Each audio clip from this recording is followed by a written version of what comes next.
ત્રણ સંખ્યા સાથે રમત પ્લેઇંગ વિથ નંબર્સ. સંખ્યાનો અવયવ ફેક્ટર ઓફ અ નંબર. અને શું કહેવાય? અવયવને ફેક્ટર કહેવાય. શું કહેવાય? ફેક્ટર. શું કહેવાય? ફેક્ટર કહેવાય. શું કહેવાય? ફેક્ટર.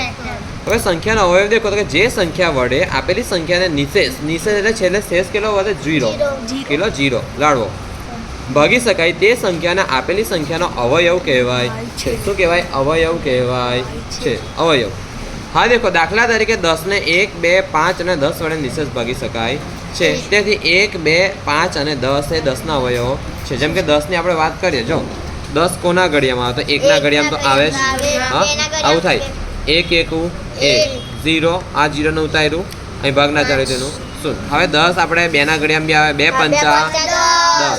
10 3ના ઘડિયામાં ના આવે, 4ના બી ના આવે, પણ ડાયરેક્ટ 5માં આવે. તો 10 5 દુ 10 0 0 10 પછી 6 7 8 9 ઘડિયામાં ના આવે, પણ 10ના ઘડિયામાં આવે. 10 એકુ 10. એટલે જે પણ છે 1 2 5 10 5 10 તે શું છે? 10ના અવયવો છે. તેને આપણે જો 12ની દેખીએ, 12 હવે 12ની દેખીએ તો 12 1ના ઘડિયામાં આવે, હે ને? 1 ગુણ્યા 12 12. જેમ કરીએ 1 એકુ 1. હા, આ બગડાને ઉતાર્યો. 2 એકુ અરે સોરી 1 દુ 0. હવે ધ્યાન નહીં, 2ના ઘડિયામાં આવે 12. 2 છંગ 12.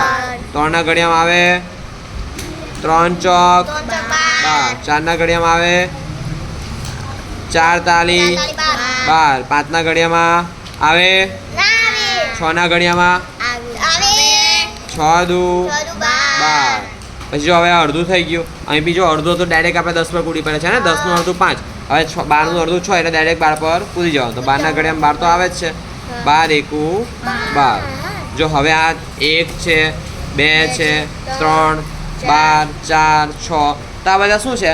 12ના અવયવો છે. તેને 10ના અવયવો કયા છે? 10ના અવયવોમાં 1 2 5 10. આમાં 1 2 3 4 6 12 એ 12ના અવયવો છે. તો આની પરથી આપણે છોકરાઓ શું શીખ્યા? દેખો કે 1 એ દરેક સંખ્યાનો અવયવ છે, અને દરેક સંખ્યાનો નાનામાં નાનો અવયવ કયો છે? 1 છે. કયો છે નાનામાં નાનો અવયવ? 1 છે. દરેક સંખ્યા પોતે પોતાનો અવયવ છે, અને દરેક સંખ્યાના મોટા મોટા અવયવ તે સંખ્યા પોતે જ છે. જેમ કે દેખો, અહીં તો આપણે દેખીએ કે નાનામાં નાનો અવયવ કયો છે? એકડ 1. કયો છે? એકડ 1. પણ મોટા મોટો અવયવ તે સંખ્યા પોતે જ છે. જેમ કે દેખો, 10નો અવયવ મોટા મોટો અવયવ કયો છે? 10. 12નો મોટા મોટો અવયવ કયો છે? 12. મતલબ કે નાનામાં નાનો અવયવ કયો છે? 1.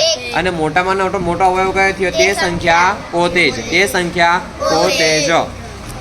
સંખ્યા તેના અવયવ વડે નિશેષ ભાગી શકાય છે. હવે ધ્યાન આપો, અહીં 10નો અવયવ કયો છે? 1. તો 1 વડે નિશેષ મતલબ છેલ્લે શેષ 0 આવે છે. 10નો અવયવ 2 મતલબ છેલ્લે શેષ 0 આવે છે. અહીં પણ દેખો બકા, તેમ દરેક સંખ્યાના અવયવોને દરેક સંખ્યાને તેના અવયવ વડે નિશેષ ભાગી શકાય છે. સંખ્યાના અવયવ તે સંખ્યા કરતાં નાનો અથવા તે સંખ્યાની બરાબર હોય છે. જેમ કે આપણે 10ના અવયવની ચર્ચા કરેલી, 10નો 1 2 5 10 છે ને. તો 1 2 5 સંખ્યા કરતાં નાના છે અથવા તેના જેટલું, 10 એ તેના જેટલું છે. 12ના અવયવ 1 2 3 4 6 તો 12 કરતાં નાના છે, અને 12ના સમાન 12 છે. હજુ આપણે બીજા કોઈનો અવયવ કાઢવો તો કાઢીએ. 24ના અવયવ કયા છે? 1 2 3 4 6 8 12 24. બરાબર છે. તો આ દેખો બકા, આ બધા અવયવ આ સંખ્યા કરતાં નાના છે ને. હા, અને આ સંખ્યા જેટલો છે, મતલબ સિમ્પલ એટલું કે અવયવ સંખ્યા કરતાં નાનો અથવા તેના જેટલો હોય છે. સંખ્યાના અવયવો નિશ્ચિત સંખ્યામાં હોય છે, મતલબ લિમિટમાં હોય છે. અનલિમિટેડ નથી હોતા. નિશ્ચિત, ફિક્સ, લિમિટમાં હોય છે. બરાબર, નિશ્ચિત હોય છે. જેમ કે એના જો, અને આપણે 24ના અવયવ દેખીએ 1 2 3 4 5 6 7 8. આની કરતાં વધારે અવયવ હોય નહીં. પછી બીજી વાત કરીએ, 10ના અવયવ તો આટલાક જ હોય, 1 2 5 10. 12ના અવયવ તો આટલાક જ હોય, 1 2 3 4 6 12. આની સિવાય એક્સ્ટ્રા હોય નહીં. સંખ્યાના અવયવને ફેક્ટર કહેવાય. શું કહેવાય? ફેક્ટર. જ્યારે અવયવીને મલ્ટિપલ કહેવાય. શું કહેવાય? મલ્ટિપલ કહેવાય. મલ્ટિપલ ઓફ અ નંબર, મતલબ આપેલી સંખ્યા વડે નિશેષ ભાગી શકાય તેવી દરેક સંખ્યાને આપેલી સંખ્યાનો અવયવી કહે છે. મતલબ સિમ્પલી બકા, તેના ઘડિયામાં જે આવે, જેમ કે અહીં 7ના ઘડિયામાં દેખો, 7 એકુ 7 14 28. બરાબર ને? 7 પંચા 35, 7 દુ 14, 7 તાલી 21. બરાબર? 7 ચોક 28, 7 પંચા 35, 7 છંગ 42. આ બધાના અવયવી થાય. જેમ કે 10ના ઘડિયામાં દેખીએ, 10 એકુ 10 20 30 40. આ બધા એના અવયવો છે. અવયવી છે. શું છે? સોરી, અવયવી છે. શું છે? એના અવયવી છે. બરાબર ને? સિમ્પલ અવયવી પરથી પછી આપણે બીજા કોઈ ના બોલીએ, 2 ના બોલીએ.